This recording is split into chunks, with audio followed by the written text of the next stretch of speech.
In this video, we will discuss JEE 2024. I have not made a video on you guys for a while. मैंने अपने mentorship program में भले ही कुछ emails भेजे थे. So if you are not enrolled in my free email JEE mentorship program, उसका link description में दिया हुआ है. आप वहाँ पे अपना ईमेल डालना है बस. आप उसमें फ्री में एनरोल हो जाओगे. आपको वहाँ पे मैं 3-4 दिन में पोस्ट भेजा करता हूँ जिसमें मैं आपको कुछ ना कुछ गाइडेंस टिप्स वगैरह अपडेट्स वगैरह देता रहता हूँ. तो उसमें साइन अप जरूर कर लेना, काफ़ी अच्छी चीज़ है वो. Okay, so let's start with JEE 2024 की प्रेप. तो आपको 3 या 4 डिफरेंट चीज़ें करनी है. ठीक है, लिस्ट करते हैं. तो सबसे पहली चीज़ जो आपको करनी है वो है आपके क्लास 12 के current chapters. Okay, the chapters which are currently being taught to you in your coaching class school. Okay, online class wherever you study.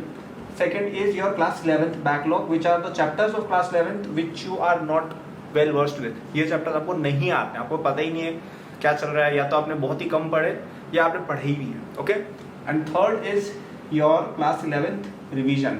Now these are chapters which you know, आपको ये chapters आते हैं, मतलब to some extent you know them, मतलब अच्छे खासे आते हैं. Let's say 70-80% आपको ये chapters आते हैं. And now your job is to revise them and not forget them. Okay, तीनों पार्ट्स काफ़ी नेसेसरी है, तीनों पार्ट्स काफ़ी क्रूशियल है, एंड हम डिस्कस करेंगे वन बाय वन कैसे क्या तीनों में ऑपरेट करना है. अगर चैनल पर नए हो सब्सक्राइब कर लो, नोटिफिकेशंस ऑन कर लो ताकि ये वीडियोस आपको मिलती रहे और आपको हम बेहतरीन IIT में पहुंचा पाए.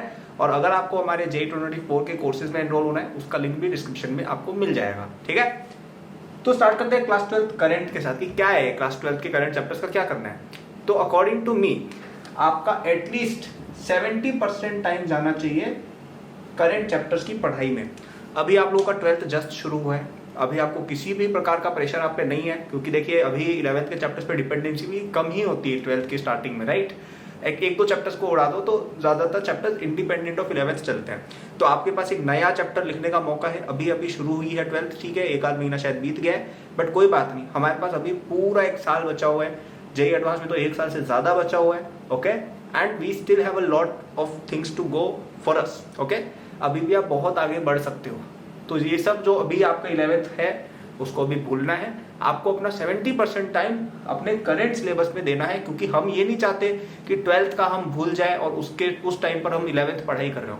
आपने 11th में कुछ गलतियां की होंगी, आपने शायद टाइम नहीं दिया, कोई बात नहीं, उसको पास्ट रखिए. अब हम फ्यूचर में जाएंगे और फ्यूचर में हम क्या करेंगे, हम 12th में एक भी बैकलॉग नहीं आने देंगे. नो मैटर व्हाट हैपेंस, 12 घंटे पढ़ना पड़े कोई बात नहीं, लेकिन हम 12th में बैकलॉग नहीं आने देंगे. क्लासेस में रेगुलर जाएंगे, नोट्स रेगुलर बनाएंगे, टीचर्स जो होमवर्क देते हैं वो हम रेगुलर करेंगे. कोई चीज़ समझ में नहीं आएगी तो हम अपने फ्रेंड से ऑनलाइन कोर्सेज से क्लियर करेंगे, और एक्स्ट्रा प्रैक्टिस जो भी रिक्वायर्ड है सब कुछ टाइम टू टाइम करेंगे. टेस्ट की प्रेप वगैरह भी टाइम टू टाइम करेंगे, और हम अपनी 12th को लेट डाउन नहीं होने देंगे. No matter what, I want you to make this promise to yourself that आपकी 11th में जो भी हैबिट्स थी जिनकी वजह से आपकी 11th में शायद कवरेज उतनी अच्छी ना हुई हो, आपको 12th में अपना बेस्ट देना है, और 70% टाइम आपको अपना 12th के करंट चैप्टर्स पे ही डिवोट करना रहेगा. और इवन अगर आपकी प्रिपरेशन अच्छी भी चल रही है तब भी आपको ये करना है. ठीक है, अब आते हैं अपन नेक्स्ट 11th बैकलॉग और 11th रिवीजन पे. तो पहली प्रायोरिटी तो आपकी ये रहेगी कि आप करंट चैप्टर्स को ना डूबने दें. नंबर 1 प्रायोरिटी यही रहेगी हमेशा. सेकेंड प्रायोरिटी हमारी रहेगी 11th के बैकलॉग्स. 11th के बैकलॉग्स पे कितना टाइम देना है वो डिपेंड करता है बैकलॉग कितनी है.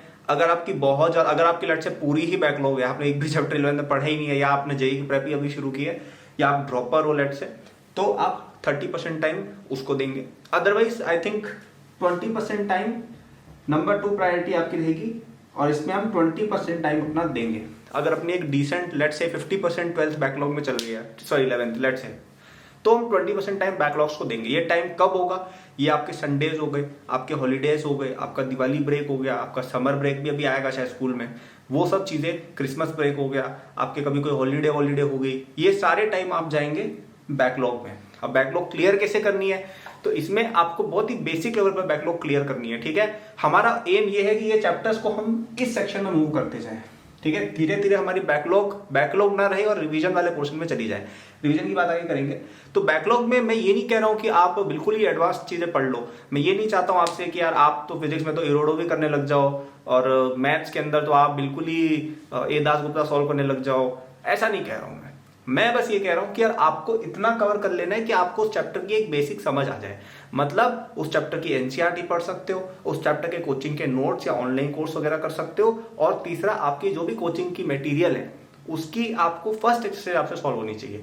इतना कह रहे हैं बस, आपको ये नहीं कह रहे हैं कि यार आपसे तो सारे क्वेश्चन हो जाने चाहिए, नहीं, बस इतना पढ़ लेना है कि यार ये चैप्टर अगर एग्जाम में आ जाए, जेईई मेन में आ जाए, हम उसको करने की क्षमता रखते हो, कर लेंगे 100% कॉन्फिडेंस के साथ, उसमें हम आने वाले हैं। लेकिन अभी हम केवल उस चैप्टर के बेसिक्स क्लियर कर लेंगे, ताकि यार आगे चल के ऐसा नहीं हो कि क्वेश्चन हमारे सामने हमें पता ही नहीं चला कौन सा चैप्टर का है। ठीक है, तो ये हमारा रहेगा बैकलॉग्स का। 20% टाइम देना है ज्यादा से ज्यादा, और जब छुट्टियां मिले तब, और बेसिक कवरेज करना है। ठीक है, बेसिक ओनली। और अब आते हैं अपन 11th के रिवीजन पर।